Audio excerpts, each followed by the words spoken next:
The swing sequence is one of the most underrated elements of a good, consistent golf swing. I'm going to give you 3 drills that you can do today that will help you forever have a better golf swing sequence.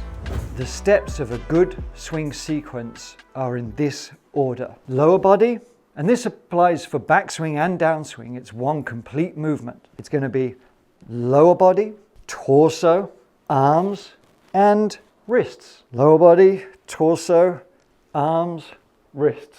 So how do we develop and train that? Let's get into drill number 1. This is really helping us with lower body sequencing and really activating the lower body. Because if we are too static with our lower body and we try and force it with the upper body, the arms, or the wrists, we end up flipping the club quite a bit, or we can end up sort of casting and trying to shove it through. Basically, we're never really ever going to get into a nice dynamic impact position that delivers the power and control that we want. So this is an old school drill, but it does work very, very well. And it's the step drill. And what the step drill is going to do, let's say take my setup here, right? If I take a step back, this is a little bit exaggerated, but if I take a step back, and as I start my takeaway here, as I start my backswing movement here, I'm actually going to begin stepping into where I would have been at my sort of setup, all right?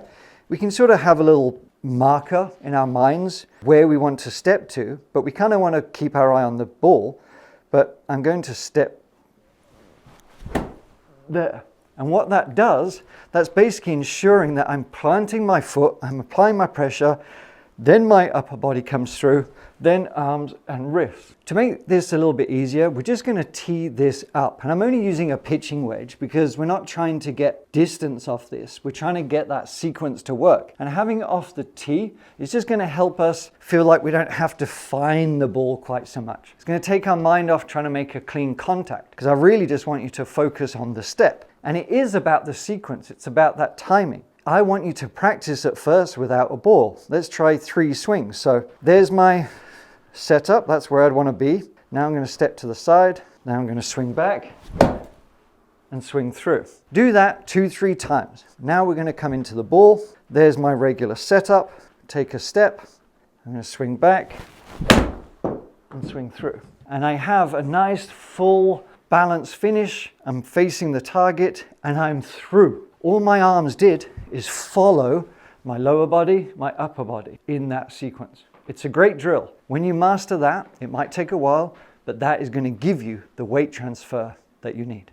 Swing ratio. And the swing ratio is, as we start our swing, we don't want to be using too much upper body too soon and the arms are back here. They've got to travel late and a lot further. Likewise, if we just use arms and then try and use body, we're kind of cramped and we're stuck, and that's going to affect more casting or various other things. So it's very simple, but all I want you to do is try and complete your backswing. So by the time you've got the lower body, the torso, the arms in place, we want to have the club head and basically the arms reach the top of the swing at the same time.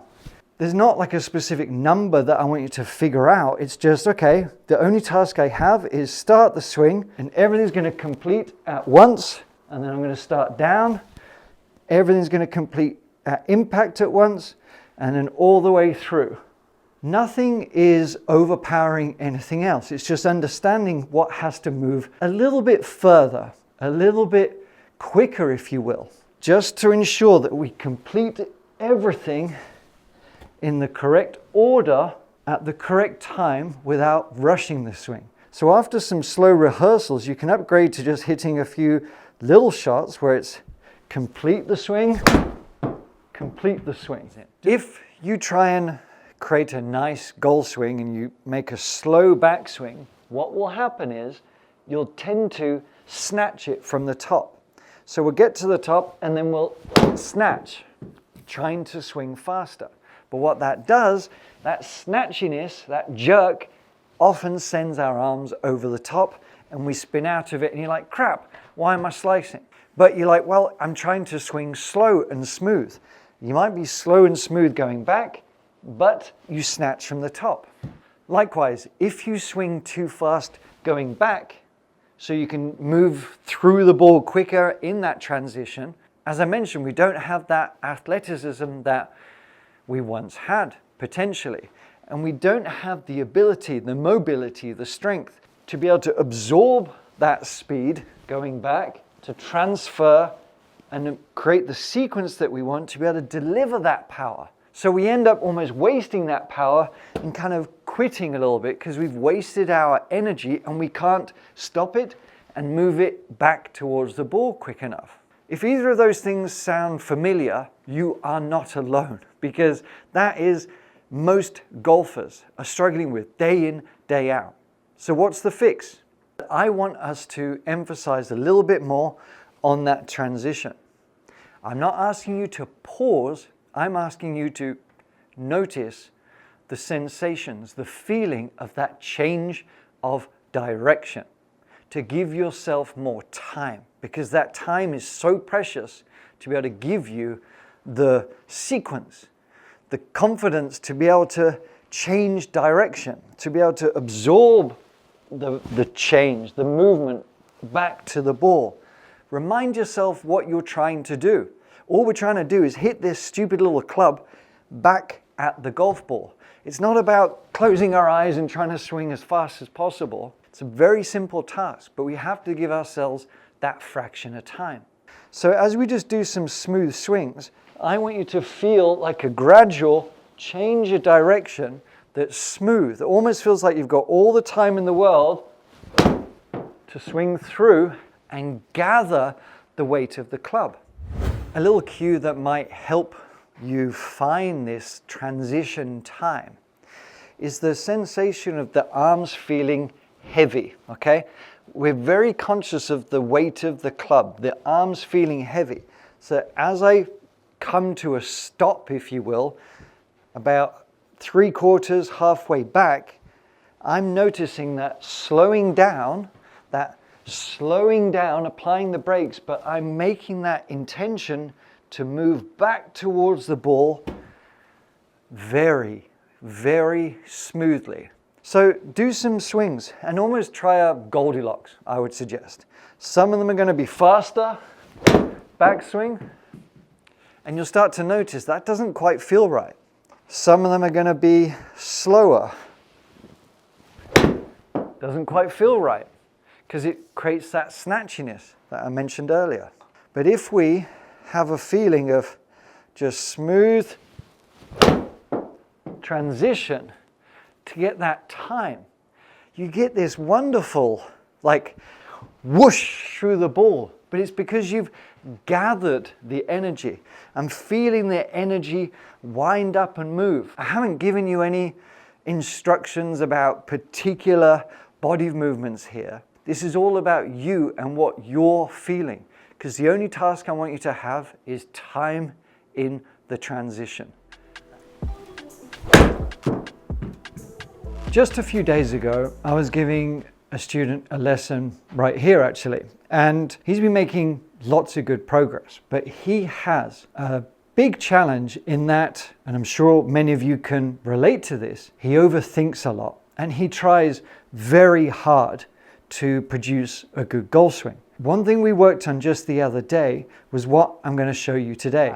One of the examples I come up with, who is actually renowned as one of the best ball strikers ever to have played the game, the most consistent ball strikers, I would say, and that's Colin Montgomerie. No, he didn't quite win a major, but he was incredible. On the European Tour, had decent success on the PGA Tour, but man, that guy was so consistent. And I'm not saying we have to swing exactly like Colin Montgomerie, okay? Like this, all that excessive flow, kind of steep into out. We don't have to replicate the whole thing, but what I gave Phil the other day in the lesson was what I want to teach you today. What Colin did a little bit on his takeaways was he almost looked like he was keeping the club in the ground. He was starting his swing, and the swing sequence is very important, of lower body, torso, arms, then wrists, lower body, torso, arms and wrists in that order. This is also going to be perfect for those of you who feel too tense in your swing. If you feel like you're having to force every shot, force every swing, and try just a little bit too hard to make a shot happen.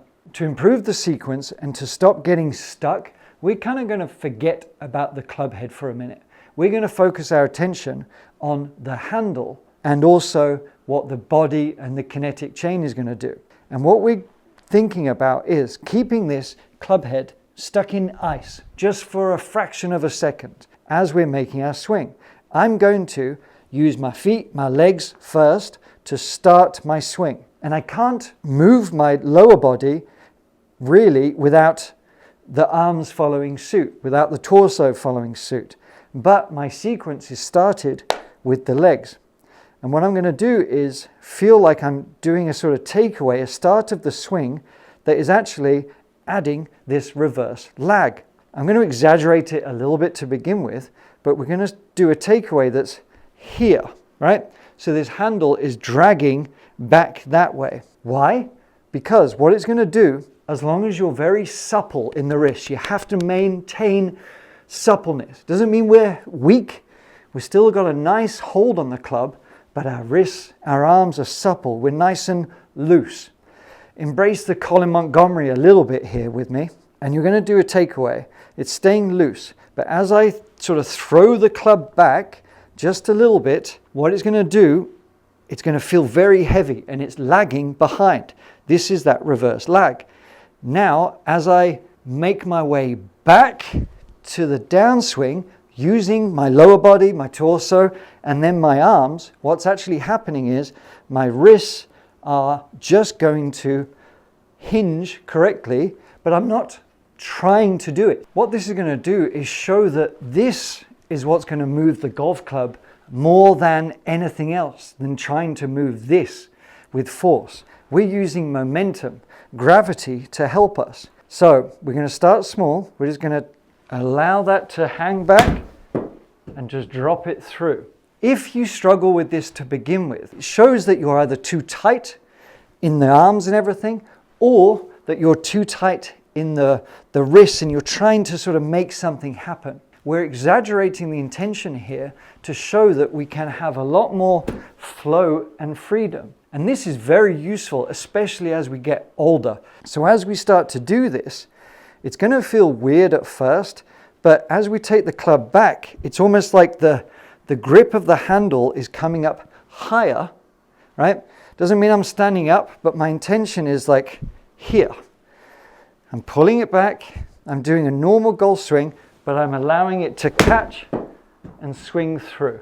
It's exaggerated, but man, that strike is out the middle, and I could do that all day long. I often suggest using a tee when you're practicing a drill or making some kind of significant change in what you're doing or what you're feeling.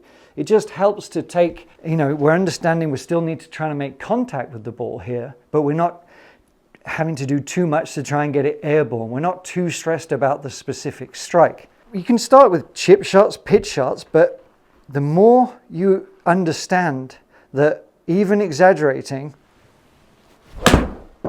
you can get flow and freedom in your swing. But what happens is when you practice it just a little bit, you'll find that it will start to take the element away from the club head, and you will be practicing the main movements and the suppleness in the wrist to have the flow and freedom you need. So you can sort of start creating a bit of a hybrid that is just a little bit laggy, and you can build it up that way. The more you do that and bridge the gap, the more flow and consistency and you know what? Power you're going to have. You might be thinking, does this work with driver also? Yes, it does. It's a whole swing sequence that we're trying to improve and create that effortless power. If you want specific lesson on that effortless power, especially with the driver, this is one of my most favorite lessons, and lots of people just like you have seen great results just from this alone. Thanks for watching. See you next time.